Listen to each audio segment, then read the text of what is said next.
Hey, football fans, this is Gary Greene, longtime sports handicapper and professional sports bettor in Vegas for the past 35 years. And this is your Gary Wins videos, and this is your college football Week 13 stock down teams of the week, and a few teams that we'll put into the category of teams that have crashed. And we'll start off with Navy. After a 6-0 start, they're now 1-3 their last 4 games. They just never recovered after that great start that they had. The offense just hasn't clicked, and last week they got shut out. And I'd be very leery of this team, and now it's a shame because it's not looking as good for the Army-Navy game as good as it looked about 3 or 4 weeks ago when both of them were about 6-0. But that's how it goes in college football. This is the time of the year where the service academies usually drop off anyway because they're a lot smaller and the depth isn't there, and they start to get beat down a little bit. And they have tough schedules, those kids. So you got to remember they're like full-time jobs already, where the other kids go home and rest. They rarely get any rest or on a strict schedule. So it catches up to you, and that's why it's always good that the Army-Navy game has a few weeks break so that they can really get a little rest before that big game, which is always, it doesn't matter what their records are. But both of the teams have fared well. Army, we'll see about them, what they're made of this week, and they'll be tested. The next team is LSU, team I love to shit on all the time. Well, any team that Fat Brian Kelly is the head coach now at LSU, but this guy's one of the worst head coaches in college football. This guy is like the Kirk Cousins of college football, never won a big game. We can almost add Lamar Jackson to that maybe after this year because he's never won a big game either. But this team's lost 3 straight games. They're now 6-4. This fat slob's on the sidelines yelling at players left and right. It's always somebody else's fault. It's never his fault. He couldn't get a team prepared for the game if they were playing and they were going to get 13 guys on the field against the other team's 11. But they lost back to back big conference games now. And, they lost to Florida.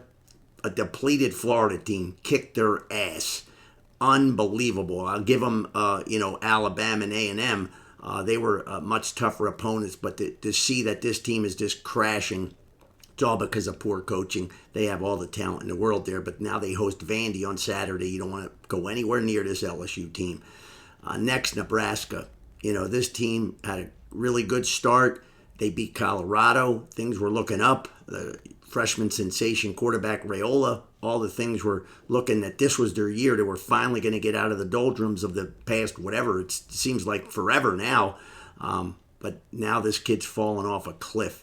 And he can't hit the broadside of a barn. He can't read a play, making bad decisions left and right. The coaching, I just don't get it. It's like a cursed team, but you want to stay far away from Nebraska. And again, when we look at Rayola, 7 interceptions and 2 touchdowns, sacked 10 times in his last few games. This is just getting to be really a rough situation, and I don't see it turning around. It's just not going to. And now they face Wisconsin at Iowa. I don't think they're going to win either one of them games. I'd be surprised if they even compete in either one of those 2 ball games. And then the last one that we're going to have here in this segment are the teams that I feel have crashed. Now, just stay far away from them. One of them, my Florida State Seminoles. They crashed a while back, but it's just not going. They're just not going to pick up the pieces this late in the year. They're losing recruits left and right. It's a bad situation. Way worse than you could ever imagine. Last year they were undefeated, looking to go into the college football playoffs, and now they have 1 win. Utah, I mentioned this on a couple other videos, but just not a good situation. Once they lost the rising kid at quarterback, just never got the pieces put back together. This is the worst team that they've had in years, and they're not going to compete, I don't think, the rest of the way because they've had 2 horrific bubble burst game and then a whip down last week against Colorado. And then we'll add a team that no one is going to talk about it much, but Southern Mississippi. This team has no talent, no players, no nothing, and they're just going to get shit on the rest of the year.